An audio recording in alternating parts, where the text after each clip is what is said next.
ইসলামী ইমারতের অর্থ মন্ত্রণালয় জানিয়েছে, আমিরুল মুমিনের নির্দেশে গত ৩ বছরে তারা বিশ্ব ব্যাংক ও এশীয় উন্নয়ন ব্যাংকের পাওনা প্রায় ২.৭ বিলিয়ন আফগানি পরিশোধ করেছে। অর্থ মন্ত্রণালয়ের মুখপাত্র আহমদ ওয়ালিদ জানান, এশিয়ান ডেভেলপমেন্ট ব্যাংকে প্রায় ১.৯ বিলিয়ন আফগানি এবং বিশ্ব ব্যাংকে ৯১০ মিলিয়ন আফগানি পরিশোধ করা হয়েছে। এই মুখপাত্র বলেন, যদি আমরা বিদেশি প্রতিষ্ঠানগুলোর ঋণ হিসাব করি, তারা প্রায় $১.৪ বিলিয়ন পাওনা। এসব ঋণের বেশিরভাগই দীর্ঘমেয়াদী, ৫ থেকে ১০ বছর, এমনকি ৩০ বছর পর্যন্ত। মেয়াদ শেষ হয়ে গেলে আমিরুল মুমিনের নির্দেশে এসব ঋণ পরিশোধ করা হবে। অর্থ মন্ত্রণালয়ের তথ্য অনুযায়ী বিগত আমলের দুর্নীতিবাজ গণতান্ত্রিক সরকার বিশ্ব ব্যাংক, এশীয় উন্নয়ন ব্যাংক, আন্তর্জাতিক মুদ্রা তহবিল, সৌদি তহবিল, কুয়েত তহবিল এবং ইতালি, বুলগেরিয়া সহ বেশ কয়েকটি দেশ ও সংস্থার পাওনা প্রায় $১.৫৪ বিলিয়ন মার্কিন ডলারের বিশাল ঋণের বোঝা রেখে দেশ ছেড়ে পালিয়েছে।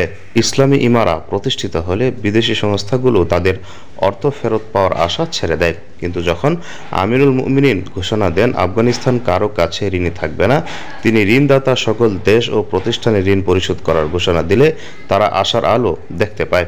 ঋণদাতা সংস্থাগুলো আমিরুল মুমিনের নিকট তাদের বিস্তারিত জানালে তিনি অর্থ মন্ত্রণালয়কে জাতীয় বাজেট থেকে একটি নির্দিষ্ট অংশ বরাদ্দ করার নির্দেশ দেন। এভাবে ২ বছর ঋণ নিষ্পত্তির ধারাবাহিকতায় অর্থ মন্ত্রণালয় ১৪০৩ অর্থ বছরের জাতীয় বাজেট থেকে বরাদ্দকৃত নির্দিষ্ট অংশ নির্বাচিত কয়েকটি বিদেশি প্রতিষ্ঠানে হস্তান্তর করে। উল্লেখ্য, আফগানিস্তান ইলেকট্রিসিটি কোম্পানি প্রতিবেশী ৪টি দেশ থেকে আমদানি করা বিদ্যুৎ খাতের $৬২৭ মিলিয়ন ঋণ সফলভাবে পরিশোধ করেছে। আফগানিস্তানের বাণিজ্য সমিতি chamber of commerce and investment বিদেশি প্রতিষ্ঠানে ঋণ পরিশোধের বিষয়ে আশাবাদ ব্যক্ত করে জানিয়েছে, বিশ্ব ব্যাংক এবং এশীয় উন্নয়ন ব্যাংকের মতো অর্থায়নকারী প্রতিষ্ঠানগুলোর উচিত আফগানিস্তানে ফিরে এসে তাদের কার্যক্রম পুনরায় শুরু করা।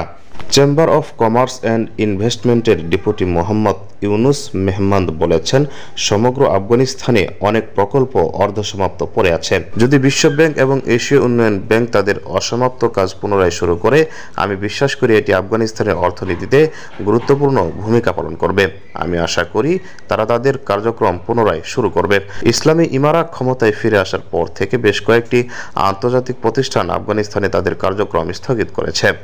এর মধ্যে আফগানিস্তানে বিশ্ব ব্যাংকের অর্থায়নে পরিচালিত প্রায় ৪৫টি প্রকল্প বর্তমানে বন্ধ রয়েছে। তবে গত ৩ বছরে দেশের পরিস্থিতি স্থিতিশীল হওয়ায় কয়েকটি বিদেশি সংস্থা তাদের কার্যক্রম পুনরায় শুরু করেছে। অর্থ মন্ত্রণালয় বলছে, বিপুল পরিমাণ অর্থ নিয়ে পালানো পূর্ববর্তী গণতান্ত্রিক সরকারের রেখে যাওয়া এই বিশাল ঋণের ঘানি টানা ইসলামী ইমারাত গত ৩ বছরে কোনো দেশ বা সংস্থার কাছ থেকে নতুন করে ঋণ নেওয়া থেকে বিরত রয়েছে এবং আফগানিস্তানকে সম্পূর্ণভাবে বিদেশি ঋণমুক্ত থাকা নিশ্চিত করতে সব ধরনের প্রচেষ্টা চালিয়ে যাচ্ছে।